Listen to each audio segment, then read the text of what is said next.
If I told you that a couple of years ago someone bought this digital flower for $20,000 and people are paying enough to buy a house for this picture of a rock, you'd probably think I was insane. Heck, right now you might think I'm insane.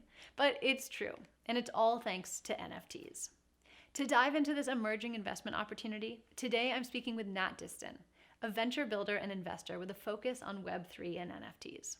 We're going to answer all of your questions about NFTs, what they are, how they work, are they worth the hype, and much, much more. Let's dive in. Thanks so much for joining us today, Nat. Before we jump into some questions, would you just introduce yourself to our listeners? Of course. My name is Nat. I've worked in tech my whole career on both an operational and investor role.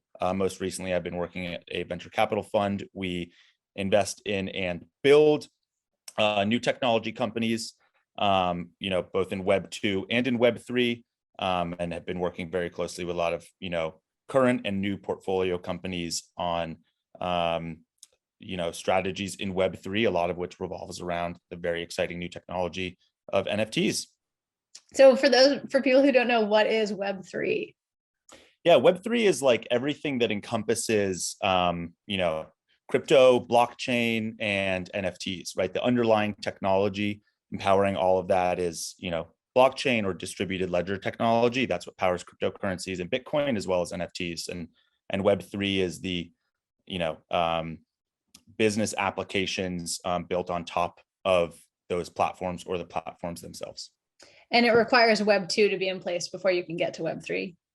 Yeah, this is just like the next evolution of, the really broad technology ecosystem, right? At first, it was like the internet and getting on the internet, right? And then it was, Web 2, like mobile, and having access to the internet from anywhere at any time, and the personalization of that and the personal data. And Web 3 is, taking that a step further with permissionless and trusted transactions across the internet. Okay. Amazing. We may have to slow down the language for our listeners, but that was a really good overview. Noted.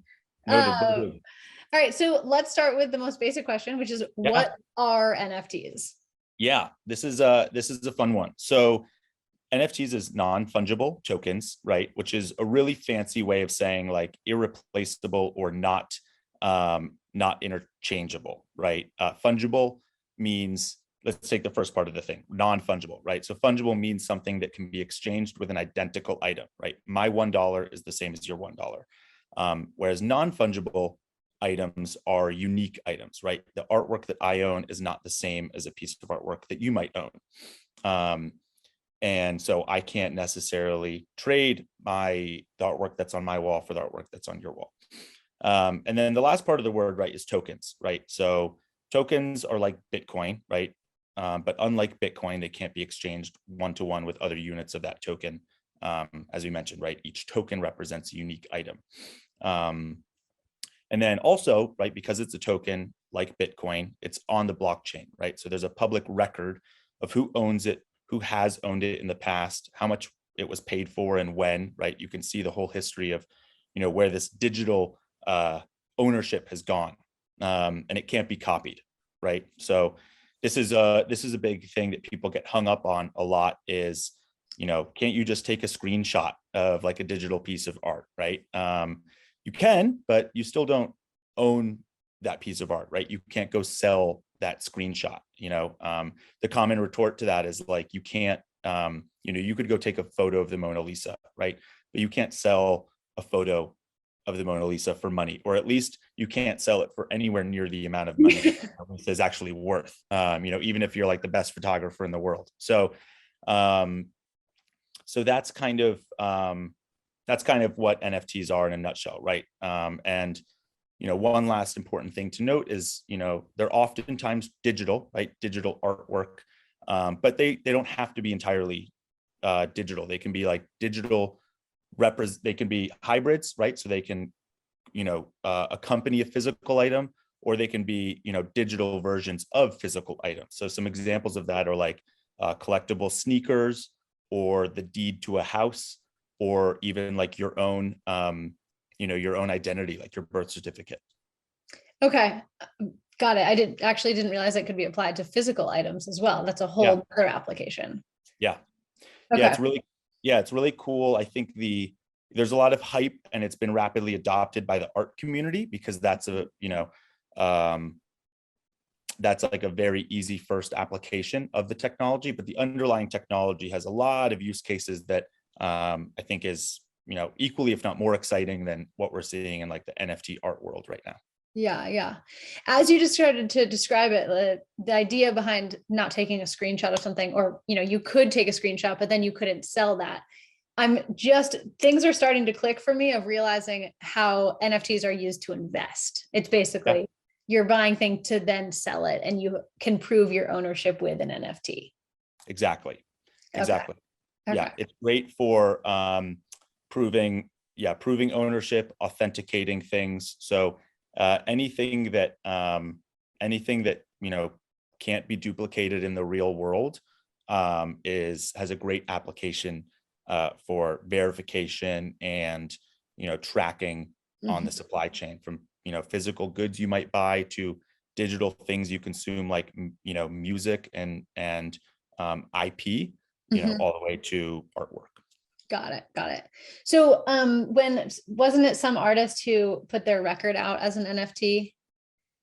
Yeah, we've been seeing a lot of this recently. I'm not sure. There's been a couple. I'm not sure which one you're referring to, but like Grimes, Elon Musk's girlfriend, did a whole album as an NFT.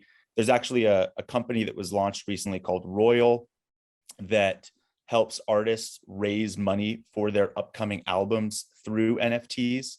And it's actually a really cool concept, right? You can buy, certain tiers of NFTs, and that gives you ownership in future royalties. So instead of an artist, how the music industry works, right, is an artist will go to a record label, and the record label will say like, hey, yeah, we believe in you, we like you, we're going to spend the $1 million that it is to like produce an awesome album and market it, because we think you're talented and that we will make our money back with future sales. And those artists, producers take a big chunk of the royalties and a big chunk of the ownership of the music, right, that the artists produce.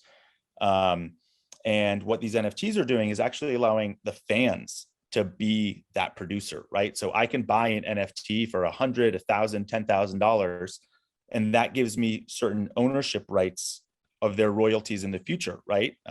We're talking small percentages, right? 0.01, 0.1, 1%. But if I'm a big fan, I can give the artist that money, and I can get rewarded for their success in the future. And they also tie really cool things into this, right? I think on Royal's website now, they have like a album for Diplo up now. So you can help support Diplo's new album. You get, your royalties from how the album performs. You also can get an exclusive like mix from Diplo. You get a guest pass to meet him if you go to one of his shows, or you get a free ticket to one show a year. So there's like all sorts of really cool things built in just beyond like the ownership. And I think you can't really talk about NFTs without talking about community, and that's like a great example, right? You've connected the artist directly to their community and their fans. So why wasn't something like this possible before NFTs? Yeah, it's a really good question. And it's probably a tricky one. I think there probably could have been, financial instruments built to do it. But I think the ease at which you can sell really small units and easily track those and verify ownership, right? We're allowing the ability for someone to, send $100 to Diplo for his album, right? Like really small micro units. That's what this technology empowers. Whereas before, the legal fees and the headache, right, would have necessitated you doing 100,000 or more money, right, in order just for it to justify, right, like the expense. So you definitely did have individuals doing that before, but that's check size is not accessible. So I think what the technology really empowers is the ability to like slice this up so many times and keep it all like trackable and verifiable. Hmm. I mean, we talk about or I've heard about the democratization of Mhm. finance with this way, or decentralization. It's basically like more people can play in this new Exactly. world. Okay, Exactly. cool. Oh, that's so cool. I got to check out Roy. Yeah. So how, if someone wanted to have an NFT Yeah. of their own, what would be the process? Like what would they have to do to get one? Yeah. So NFTs exist on the blockchain, right? Which is, as I mentioned, like a distributed ledger. It records all the transactions. Same thing as cryptocurrencies, right? I'm going to pause for a second on Yeah. that. So blockchain, if we were to simplify it even further, it's basically a record. It's like Yeah. the same way that your bank account has a record of all your transactions in and out.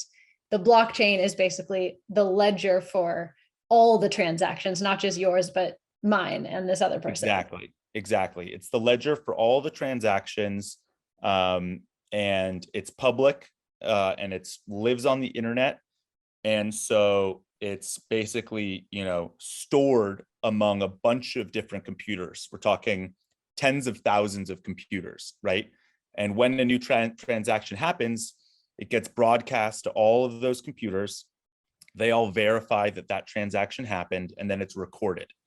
So you can't go back and edit that transaction later, right? It's physically impossible to go edit it across those tens of thousands of computers. So that's how it works. That's why it's they call it trustless, because it lives so broadly across, publicly, online, and across so many different computers that it can't be edited or changed. Okay. So keep going with the way the transaction of an NFT happens would be recorded in the blockchain. And how would you get one? Yeah. So there's a lot of places you can buy and sell NFTs, right? There's a lot of the large exchanges where you might buy, Bitcoin or Ethereum, sell them. So these are places like crypto.com or FTX. There's also NFT specific exchanges like OpenSea and Rarible. And you can even buy NFTs directly from certain projects, right? So there's an NFT around, buying like really famous moments from basketball, right? Called NBA Top Shot. And, you can go buy, kind of directly from their platform. Large exchanges, it's really straightforward. You kind of plug in a credit card or a bank account and you can just buy it, and they handle all the complicated stuff for you. The smaller projects that you might buy from, or buying directly from a project itself, would require like, a little more work setting up a wallet on your phone so that you have somewhere to like, keep this digital good that you've bought afterwards. So explain NBA Top Shot to me. What is the value in owning a shot that someone makes? Yeah, I mean, so it's interesting, right? I think NFTs are essentially like physical collector's items, just only digital, right? So instead of getting a physical basketball or baseball card, right, that were very popular, when we were growing up, they still are, by the way, trading, these as collector's items. It's a digital version. And so instead of being just a static card of a player or something, it's kind of the 2022 evolution of that. And it's a short video of an amazing moment in that person's sports career of LeBron James dunking the ball and winning the game. And there's only one of those that exist, and so you can be like the singular owner of that. So it's really not, there's a lot of complexity around it, but at its basic level, it's just the future version of physical, collectors playing cards that many people, are probably familiar with from childhood. Yeah, that makes so much sense. It's all beginning to click for me in this conversation. So thank you. It's like the way I thought about it was, well, it's not like once you own that NFT of LeBron James's shot that no one else can watch it, but that's not the point. The point is that similarly to taking a picture of someone's baseball card, yeah, you have that picture, but it's not the same thing as that card. Exactly. And it's all about, yeah, and they're collector's items, right? And so a lot of times when these become available, they're not expensive to acquire initially, right? But you're making it a bet or an investment because you believe in that something has value or will have value in the future for a variety of reasons, right? And a lot of it's cultural significance, right? A lot of these are, same thing with art and collector's items. The value is what someone else is willing to pay for it. And that's how a lot of these NFTs do derive their value. And a lot of that's based on how rare they are, as well as the cultural significance that we put on them. So that's why you've seen some things like, Bored Ape Yacht Club or whatever get just, particular ones are CryptoPunks, right? Just reach such crazy valuations, right? I think a CryptoPunk, which is a pixelated profile photo of someone wearing a hoodie, sell for 24 million, right? Because it's got such, that collection has such cultural significance now in the NFT and cryptocurrency world, right? For being so early and innovative at the time, and having such a strong brand name, right? That that particular item from the NFT collection is the most rare, right? It has the most rare features in the photo, right? So it is able to fetch, whether you agree with it or not, a pretty astronomical price for a pretty grainy pixelated profile photo. Right. It's not really about the quality of the image. It's more about the cultural significance and the story behind it and what it's worth to someone else. Exactly. Okay, that makes sense. So what are some other reasons, we've talked about a few of them, but what are some other reasons that people are really excited about NFTs right now? Like what's the potential of them? Yeah, I think so NFT technology is like, it's really winning over the art community now, right? There's very like, it's just the digital version. It's a great digital application of art. But it's a very short jump to get to other really great applications like ticketing, as I mentioned, property deeds, right? Deeds for a house, medical records, and even like financial products like stocks and bonds, right? I could see the NASDAQ being entirely on the blockchain one day, right?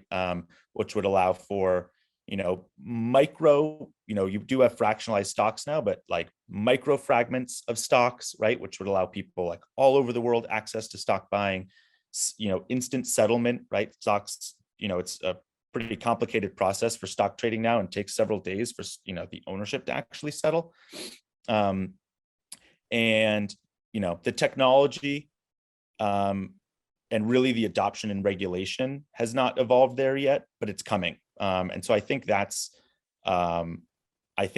really exciting. That's what I'm really excited about here. We're seeing just the kind of the tip of the iceberg with applications in art and where a lot of the NFT activity is happening right now. Yeah. Wow. Oh, it's so cool. It's such a new frontier. Okay, so what if someone were starting today as a newbie in the NFT space, how would they make money with NFTs? Yeah, that's a good question. I would say, like, to anyone approaching NFTs, I would approach NFTs just like you would any other investment, right? Do your research, understand the risks, including that you could lose your whole investment, right? And so I would proceed with like a heavy dose of caution. But yeah, I think that at a high level is probably the best advice. Do your research, be familiar with what you're buying, and start slowly, right? I think you learn a lot as you get involved in these communities, and some great places to learn are places like Twitter. A lot of, as I mentioned, you can't talk about NFTs without talking about community. The people that really, a lot of the NFTs that have the most success have really, really powerful communities. They have groups of people across the world that really, really believe in them. Again, Bored Ape Yacht Club is one of them. And you can find these people in Discord channels, right? So Discord is like a communication app. A lot of NFT, projects will, start Discords around their project. And you get exclusive access to certain channels if you own an NFT. And, just going back to the Bored Ape example, I mean, you can go in that Discord chat and you would recognize the names of a lot of the people in there, right? We're talking like A-list celebrities, and famous, business people, right? So, so when I say like doing your research, right, like buy stuff that you're familiar with and you can understand, get involved in the community, right? What is the community saying about this? Does it have a strong community? That's like one really great way you can evaluate these things. And yeah, start slowly. I think we're just at the beginning of what NFTs can become, and there's such a long road ahead. So a lot to learn. So I'd love to, you said this a couple of times and I just want to drill down on it, that Yeah. NFTs and communities go together. Yeah. So what I'm hearing you say is that basically NFTs are built within communities. Is that correct? Or what's the context for that? Yeah. So the context is that, I mean, the Diplo album example is a great example, right? He's removing the traditional record producer from the equation and turning his community, his fan base, into that, right? They're providing the funds to help produce an album, and they're getting, an NFT that comes with several perks in exchange for that. So that's kind of one example, right? Another example is Bored Ape Yacht Club, which, for those who aren't familiar, it's a series of 10,000 ape images, and they all have varying features, from the clothing they're wearing to the color of their hair and teeth and the facial expressions. And the thing there is they give every owner like ownership of the IP, right? So an example that someone did really interesting was they took one of the photos. They bought an NFT of an ape or a monkey that looked kind of like a chauffeur, right? And they created a whole character out of him. They started writing about him online and what his day was like, chauffeuring and driving around all the other apes, right? And so started building this whole character that just didn't exist, made it up out of nowhere, right? But tied it to this whole NFT community, right? And people really started buying into it. And that NFT in particular became really valuable and kind of has like a growing family of NFTs. And there's, like interest in creating storylines and podcasts and books and movies, et cetera, like off of that one particular character. So that's like, they're really, these projects are really community driven. Yeah, those are just some examples of how people, get inspired or involved and really, take them in their own direction, right? They've got ownership over their character and IP, and can kind of can be super creative with what they do with it. Wow. It's one of those things that kind of seems like until you're in it, you would never understand the magnitude of the depth of community. Yeah, there's so many layers, and so many different directions and applications, right? Like I mentioned, from art and music and to real estate, right? And any one of those domains, takes decades of experience to really become a master, right? So it's a really large world. It has really widespread applications. The underlying technology at a high level is all the same. But yeah, it's fascinating, and I think like I said, we're at the tip of the iceberg. Oh, absolutely. So just to go back to that question for a second, hypothetically, how would you make money with NFTs? So besides the tactical, Yes. Yeah. So hypothetically, it's currently a lot of them are like being treated like collectibles, right? So you might buy something that you believe is rare or will gain cultural significance. And so these are things like digital art or digital basketball or baseball cards. And they, you can buy them one day and they sell, over time, right? For more money, right? A great example of that is, the digital artist Beeple, right? So he creates one piece of digital artwork a day, and he's been doing this for years. And so he creates one new piece of artwork a day and sells one a day. And as NFTs have gained popularity and he's gained popularity, some of his artwork has appreciated a lot. So there's people that bought pieces from him a couple of years ago. They really liked what he had to say about, he usually has a lot of commentary on like the government and the current political affairs and social dynamics and things like that. So people really liked what he had to say as an artist. They bought his artwork, right? To support an artist. That's often how people get involved with artwork, right? That the artwork speaks to them and moves them, right? So same thing here, just was digital art. And as NFTs gained a lot of popularity, Beeple was kind of at the forefront of that movement, and some of his artworks now selling for millions and millions of dollars. And I think, his early supporters are very happy to see that. Wow, it's incredible. So I know my answer to this question based on this conversation with you, but to the doubter, what would you say? Are NFTs worth the hype? I would say, I think yes, at a very high level answer. I think it's definitely more nuanced, right? I think there's so much value in the underlying technology.